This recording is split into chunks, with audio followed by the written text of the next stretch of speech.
What's going on, world family? As I'm sitting here taking a moment out of my day, just a little mental health moment for me to center myself and be one with my thoughts right now. One of the things that I started to think about was, how do we make decisions? Are some of us emotional decision makers, meaning that the decisions that we make are based off of how we're feeling at the moment? Are some of us calm decision makers? Are some of us planned decision makers? And what I mean by calm decision making is, I don't know if you've ever interacted with those people that just has a sense of peace, a sense of calm to themselves when they're making a decision. As I'm sitting here thinking about that, I started to do some thinking about the way I make decisions. And what I thought about was a lot of decisions that I made in my past, whether that was me connecting with somebody, a relationship, um, or even making a decision to start a business. Was I emotional during those times? Like, did something happen to me at the moment that I had to act? I had to make a move. I had to do something. And as I'm sitting down trying to figure these things out about myself and how I make decisions, it started to make me think about the people that are in my circle, the people that I interact with on a daily basis, and looking at the way that they make decisions. One of the people that I thought about was somebody that's very close to me. I'm not going to tell you the title that he is in my life or whatever the case may be, because then it's going to automatically throw it out there to who I'm talking about. And I know definitely my boy does not want me putting his business out there. But one of the things that I think about, right, is somebody that's close to me and the way they make decisions for their family. Like, even from the moment of, hey, what is it that you guys are going to eat today? Or going out today to go eat? Whatever it is, I see the way he handles his decision making. And a lot of his decision making when it comes down to his family is through calm. Well, I'm going to say two things, two C's: calm and communication. He communicates with his family, and then he comes up with a decision to make, but he does it in peace. He does it in such an order of calm. And that's one of the things that I admire about him the most. There's also people in my life that they're emotional decision makers. Whatever they feel at the moment is the way they're going to make that decision. They don't care who it affects. They don't care what the outcome may be. At that time, what they're feeling is the way that they're going to make that decision. And then you have a lot of people, and these are most of the people that I do interact with, that are planned decision makers, meaning that in order for them to make a move, it has to be planned out.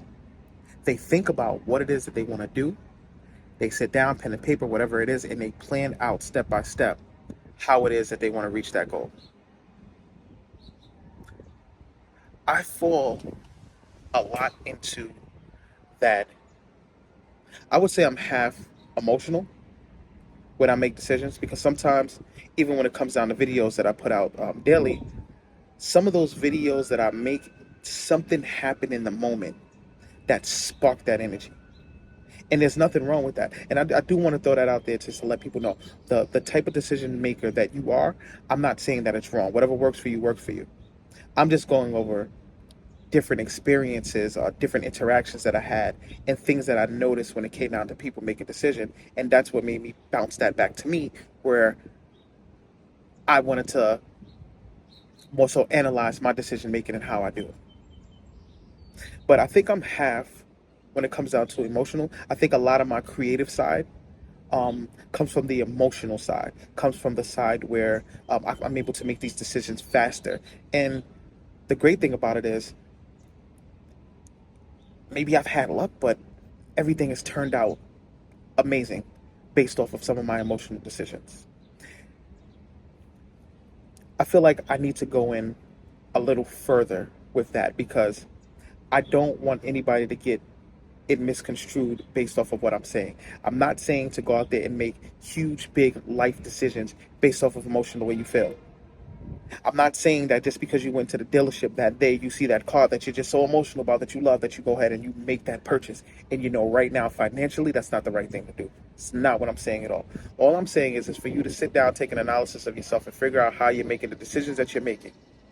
If you're someone that's been making choices or decisions and ain't been leading you in the right place, you really need to sit back and really think about, hey, you know what? When I made this decision,